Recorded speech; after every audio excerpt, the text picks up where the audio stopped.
Shalom. Anda sedang bergabung di dalam podcast Awali Bersama Tuhan dari Gereja Kristen Kalam Kudus, Merauke. Kami berharap podcast ini akan menjadi berkat bagi Anda dalam mengawali hari ini. Selamat mendengarkan. Tuhan Yesus memberkati.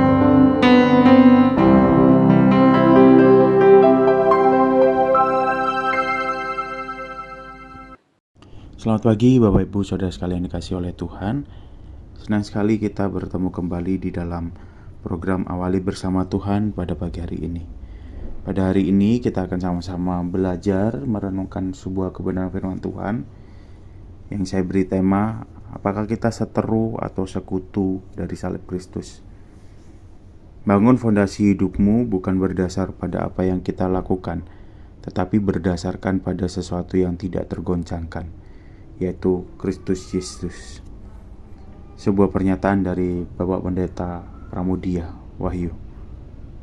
Banyak orang yang mengaku Kristen namun hidup sebagai seteru atau salib Kristus. Seteru dari salib Kristus. Di dalam Filipi 3 ayat 18 berkata bahwa karena seperti yang telah kerap kali kukatakan kepadamu dan yang sekarang kunyatakan pula sambil menangis, banyak orang yang hidup sebagai seteru salib Kristus.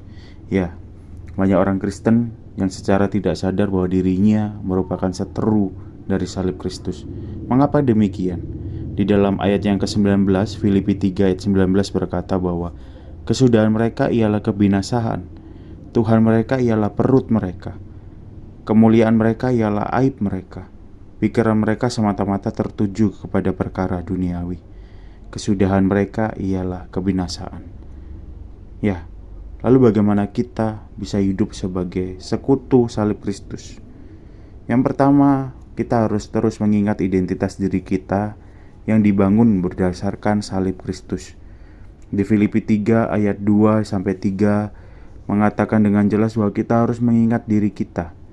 Banyak masalah terjadi dalam hidup orang percaya karena tidak dibangun pada dasar firman Tuhan. Murid-murid Kristus bukan warga dunia yang sedang dalam perjalanan ke surga, namun dia adalah warga kerajaan surga yang sejenak menjalani perjalanan di dunia. Mari kita melihat Yesus. Ia tidak meletakkan identitasnya pada apa yang bisa dia lakukan, namun kepada kehendak Bapa yang mengutusnya. Kenali identitas kita dengan kita memandang Kristus, karena saat kita memandang Kristus, kita kenal siapa diri kita. Yang kedua adalah terus menjalani hidup sehari-hari bersama komunitas sekutu salib Kristus. Di Filipi 3:17 berkata bahwa saudara-saudara, ikutilah teladanku dan perhatikanlah mereka yang hidup sama seperti kami yang menjadi teladanmu. Maka dari sini gereja dimaksudkan supaya murid Kristus tidak berjalan sendiri-sendiri. Maka dari itu di komunitas Kalam Kudus, Gereja Kalam Kudus memberikan sebuah sarana, ada komsel-komsel, di mana para setiap murid-murid Kristus, para setiap orang-orang Kristen ini dapat saling bersekutu, dapat saling membangun dirinya satu persatu.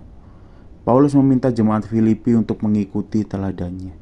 Belajar dari teladan hidup murid Kristus yang lain akan membuat langkah kita menjadi mantap, karena kita mendapatkan contoh bagaimana menghadapi berbagai tantangan berbekal anugerah Tuhan.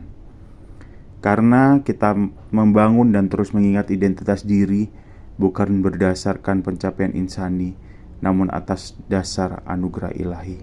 Maka kita menjalani kehidupan sehari-hari bukan dengan egoisme atau nilai-nilai dunia, namun berdasarkan dengan komunitas sekutu salib Kristus, Injil itu sendiri.